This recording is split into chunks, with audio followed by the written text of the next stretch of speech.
Hi friends, வணக்கம். Welcome to Lakshmi ருச்சி நலபாகம்.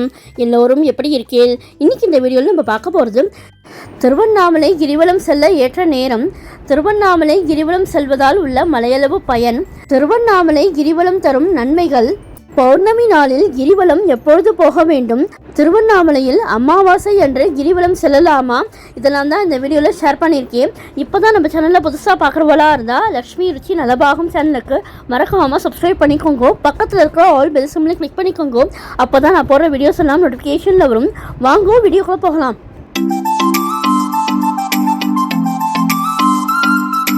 முதலில் திருவண்ணாமலையில் கிரிவலம் செல்ல ஏற்ற நேரத்தை பற்றி பார்க்கலாம். நினைத்தாலே முக்தி தரும் தலமான திருவண்ணாமலையில் கிரிவலம் வந்து வழிபடுவதால் கைலாயத்தில் சிவபெருமானை வலம் வந்து வழிபட்ட புண்ணிய பலன் கிடைக்கும். திருவண்ணாமலை கிரிவலம் வருபவர்களின் பாவங்கள், கர்ம வினைகள் அனைத்தும் நீங்கி அவர்களுக்கு முக்தி கிடைக்கும் என்பது நம்பிக்கை. பௌர்ணமியில் கிரிவலம் வந்தால் வாழ்க்கைக்கு தேவையான அனைத்து நலன்களும் கிடைக்கும் என்பதும் நம்பிக்கை. திருவண்ணாமலை அருணாச்சலேஸ்வரர் கோவிலில் அனைத்து நாட்களிலும் பக்தர்கள் தரிசனத்திற்காக கூடுவதும் கிரிவலம் சென்று வழிபடுவதும் வழக்கமான ஒன்றுதான். இருந்தாலும் மாதந்தோறும் வரும் பௌர்ணமி திதிகளில் லட்சக்கணக்கான பக்தர்கள் அண்ணாமலையாரை தரிசனம் செய்து கிரிவலம் வந்து வழிபடுவது வழக்கமாக உள்ளது. மற்ற மாதங்களில் வரும் பௌர்ணமியை விட ஐப்பசி மாத பௌர்ணமி மிக மிக விசேஷமானதாகும். இது சிவபெருமானுக்கு அன்னாபிஷேகம் நடைபெறும் நாள் என்பதால் அனைத்து சிவன் கோவில்களிலும் பக்தர்கள் கூட்டம் அதிகரித்தே காணப்படும். இந்த ஆண்டு ஐப்பசி மாத பௌர்ணமி நவம்பர் 15ஆம் தேதி வெள்ளிக்கிழமை வருகிறது. மற்ற கோவில்களில் இந்த நாளில் அன்னாபிஷேகம் நடத்தப்பட்டாலும் திருவண்ணாமலையில் முந்தைய தினமான நவம்பர் 14ஆம் தேதி அஸ்வினி நட்சத்திரம் வரும் நாளிலேயே அன்னாபிஷேகம் நடத்தப்படுகிறது. இதனால் நவம்பர் 14ஆம் தேதியே திருவண்ணாமலை அண்ணாமலையார் கோவிலில் லட்சக்கணக்கான பக்தர்கள் குவிவார்கள். அன்னாபிஷேகம் நடைபெறுவதால் நவம்பர் 14ஆம் தேதி பகல் 3 மணி முதல் மாலை 6 மணி வரை பக்தர்கள் யாரும் தரிசனத்திற்கு அனுமதிக்கப்பட மாட்டார்கள். மாலை 6 மணிக்கு பிறகுதான் பக்தர்கள் தரிசனம் நடைபெறும். அன்று 3 மணி நேரம் தரிசனம் ரத்து செய்யப்படுவதாக கோவில் நிர்வாகம் ஏற்கனவே அறிவித்துள்ளது. கிரிவலம் செல்ல ஏற்ற நேரம், அன்னாபிஷேகத்தை தொடர்ந்து நவம்பர் 15ஆம் தேதி பௌர்ணமி கிரிவலம் செல்ல ஏராளமான பக்தர்கள் திருவண்ணாமலையில் குவிவார்கள். நவம்பர் 15ஆம் தேதி அதிகாலை 3:53 மணிக்கு துவங்கி நவம்பர் 16ஆம் தேதி அதிகாலை 3:42 வரை பௌர்ணமி திதி உள்ளது. அன்றைய தினம் கிரிவலம் செல்வதற்கு ஏற்ற நேரமாக நவம்பர் 15ஆம் தேதி காலை 6:19 மணி முதல் நவம்பர் 16ஆம் தேதி அதிகாலை 2:58 மணி வரையிலான நேரம் என கோவில் நிர்வாகத்தினரால் அறிவிக்கப்பட்டுள்ளது. கிரிவலம் செல்லும் பக்தர்கள் இந்த நேரத்தில் தங்களின் கிரிவல பயணத்தை மேற்கொள்ளலாம். ஐப்பசி பௌர்ணமி என்பதால் அண்ணாமலையாரை தரிசிக்கவும் கிரிவலம் செல்லவும் அதிக அளவில் பக்தர்கள் கூடுவார்கள் என்பதால் பக்தர்களின் வசதிக்காக சிறப்பு ரயில்கள், பஸ்கள் இயக்க ஏற்பாடு செய்யப்பட்டுள்ளது. தற்போது திருவண்ணாமலையில் திருக்கார்த்திகை தீப திருவிழாவிற்கான ஏற்பாடுகளும் நடந்து வருவதால் பக்தர்களுக்கு தேவையான பாதுகாப்பு ஏற்பாடுகள் மற்றும் அடிப்படை வசதிகள் உள்ளிட்ட ஏற்பாடுகள் முழு வீச்சில் செய்யப்பட்டு வருகிறது. ஐப்பசி பௌர்ணமி இந்த ஆண்டு வெள்ளிக்கிழமையில் வருவது சிறப்பு.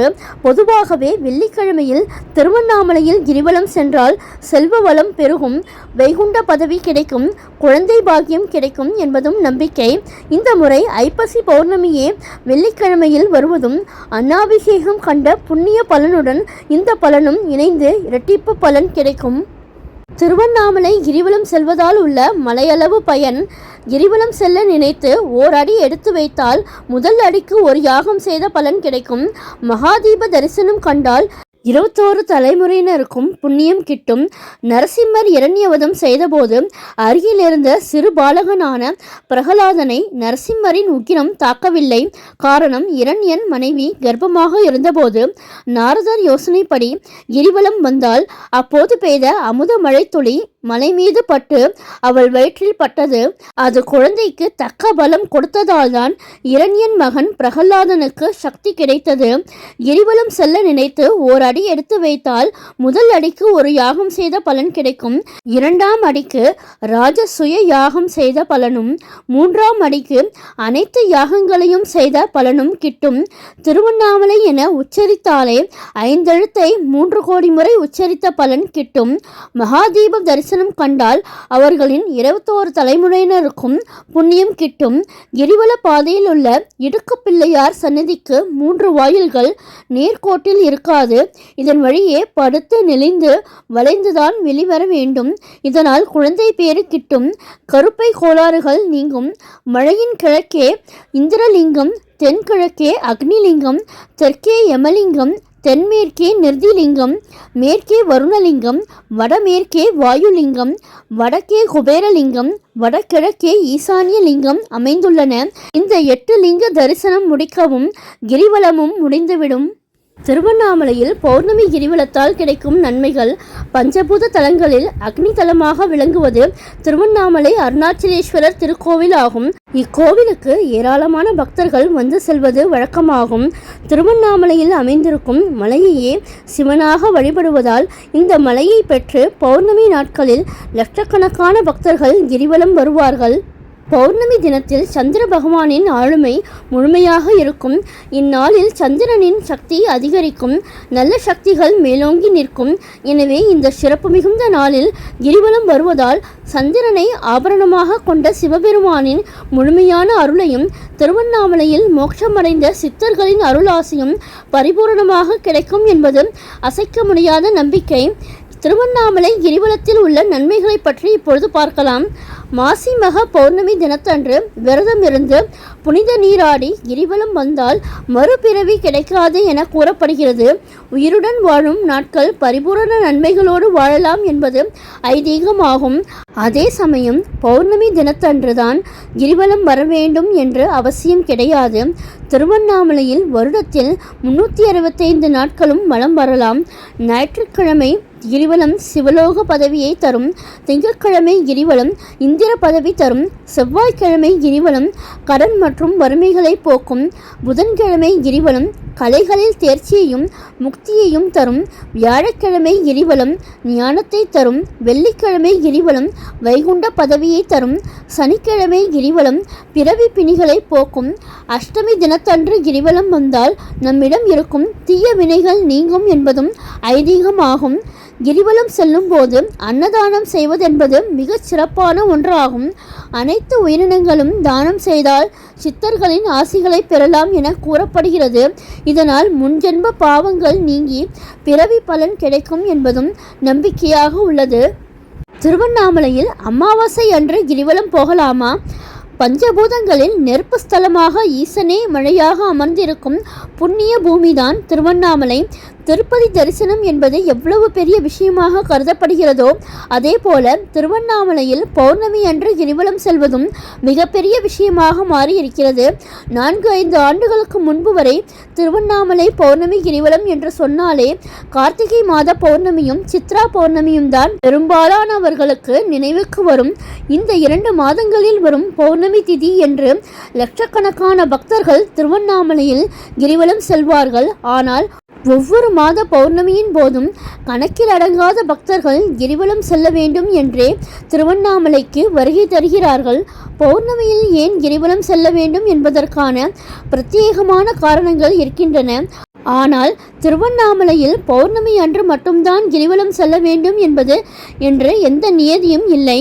எல்லா நாட்களுமே கிரிவலம் செல்வதற்கு உகந்ததுதான் என்றே தேதியின் அடிப்படையில் பல விடுமுறை நாட்கள், வார இறுதி விசேஷமான திதிகள் என்று திருவண்ணாமலை கிரிவலம் செல்லும் பக்தர்கள் எண்ணிக்கை அதிகரித்து வருகின்றது.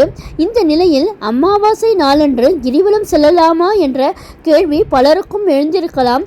பொதுவாகவே அமாவாசை நாளன்று கிரிவலம் செல்லக்கூடாது என்று பண்டிதர்கள் கூறியுள்ளனர். குடும்ப வாழ்வில் இருப்பவர்கள் திருமணத்திற்கு காத்திருப்பவர்கள், இளைஞர்கள், மாணவர்கள் என்று குடும்பத்துடன் இணைந்து வாழ்பவர்கள் மற்றும் திருமண பந்தத்தில் இருப்பவர்கள் யாருமே அமாவாசை அன்று திருவண்ணாமலை கிரிவலம் செல்லக்கூடாது என்று கூறப்படுகிறது. தன் வாழ்க்கையை முழுக்க முழுக்க ஆன்மீகம் நோக்கி செல்ல இருப்பவர்கள் அமாவாசை அன்று கிரிவலம் செல்லலாம். திருவண்ணாமலை கிரிவல பாதையில் அமாவாசை அன்று நிலவின் ஒளி தெரியாது. இதனால் பௌர்ணமி அன்று கிடைக்கக்கூடிய சந்திரனை குளிர்ச்சி மற்றும் அதனால் ஏற்படக்கூடிய நேர்மறையான ஆற்றல்கள் அமாவாசை அன்று கிடைக்காது என்பது குறிப்பிடத்தக்கது.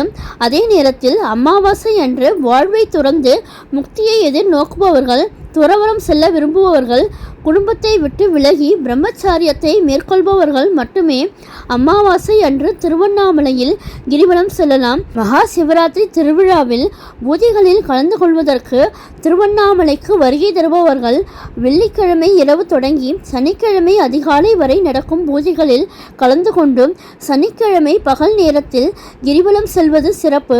சனிக்கிழமை இரவு நேரத்தில் மற்றும் ஞாயிற்றுக்கிழமை கிரிவலம் செல்வதை தவிர்க்கலாம். இந்த திருவண்ணாமலை கிரிவலம் ஸ்பெஷல் வீடியோ பிடிச்சிருந்தா உங்கள் ஃப்ரெண்ட்ஸ் அண்ட் ரிலேட்டிவ்ஸோட ஷேர் பண்ணிக்கோங்க.